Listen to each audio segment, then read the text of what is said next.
Hey guys, bonjour à toutes, bonjour à tous. Edouard Montage, directeur d'enseignement de Wisdom and Golf en Europe. De retour au laboratoire, en ma compagnie Eric Sessa pour continuer notre travail et notre belle recherche vers Wonderland, c'est-à-dire un très beau golf sans effort. Alors Eric, aujourd'hui, vous savez maintenant qu'on parle beaucoup de grip fort, grip faible, vous savez mon avis là-dessus, je vous conseille et je vous encourage vivement à aller vers un grip fort pour avoir une phase dynamiquement square à l'impact et pas une phase qui est ouverte, beaucoup trop ouverte et qui vous fait slicer souvent la balle.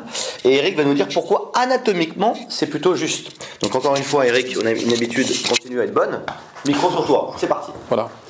Alors le grip fort pour moi me va bien d'un point de vue biomécanique, d'un point de vue golfique je me prononce pas, c'est pas mon job, mais d'un point de vue biomécanique c'est vraiment important d'avoir un grip fort. Alors pourquoi un grip fort? D'accord.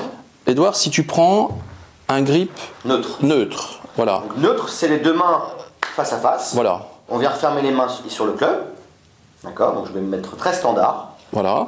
Voilà, d'accord. Et là, ouais, okay. On a un grip neutre. Alors, si maintenant tu lâches le grip, voilà, mais tu gardes cette position de main et que tu essayes de faire un backswing, c'est-à-dire de monter ton bras en élévation.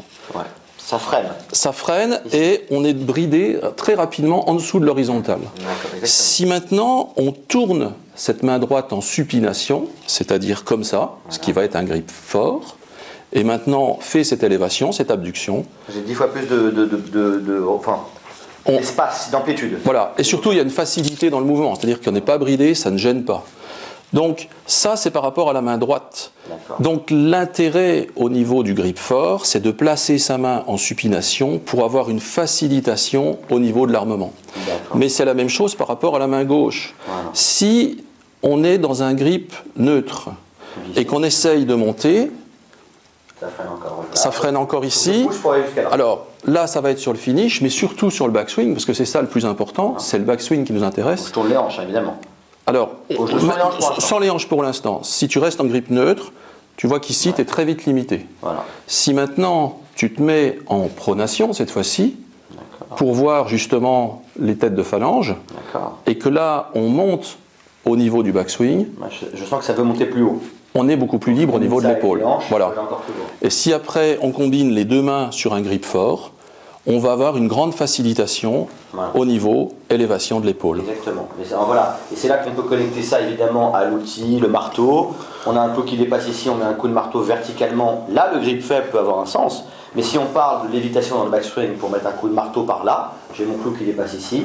Évidemment que cette position de main forte main droite et forte main gauche, attention à toi mon cher Eric, je vais prendre plus court, comme ça il n'y a pas de danger. Là, me facilite beaucoup plus la tâche pour finir mon backswing et venir compresser à travers mon mur avec mon clou. Alors, il y a une chose encore qu'on peut remarquer si on ne sait pas trop où on en est, parce que moi je l'ai vu par rapport à quelqu'un avec qui je joue, qui avait un grip plutôt neutre, c'est prends un grip neutre, voilà, et si Louis tu peux voir la face de club. Tourne juste la caméra mon cher Louis. Voilà. La personne qui avait ce grip neutre, au moment où elle démarre son mouvement de backswing, systématiquement, elle ouvrait sa face sur les 10-15 premiers centimètres. Et forcément, la balle n'était pas bonne, à moins de manipuler le club au retour pour corriger, mais à ce moment-là, on manipule, on n'est plus dans la gravité. Et la correction n'est pas de préfermer la face de club, la manipulation consiste juste... à long terme, tu veux dire, à long terme. Oui, oui. Parce qu'on peut préfermer au départ pour déjà sentir une face fermée. Mais à long terme, c'est évidemment d'avoir... En fait, ce que tu veux expliquer, c'est que... Pour corriger, il suffisait simplement de changer de grip. Ah, parce qu'en fait, l'explication, c'est que le grip démarrait neutre et pendant le mouvement, le corps est cherché de se remettre dans la meilleure position de main, anatomique de référence, pour être capable d'avoir le plus de lévitation. Donc l'épaule va automatiquement se mettre dans une position biomécaniquement juste pour ne pas se faire mal, puisqu'on s'auto-préserve, et de ce fait, ça va ouvrir cette face. Donc pour éviter ces problèmes de face de club, si on a un grip fort, l'épaule est directement en bonne position et on n'aura pas ce problème-là.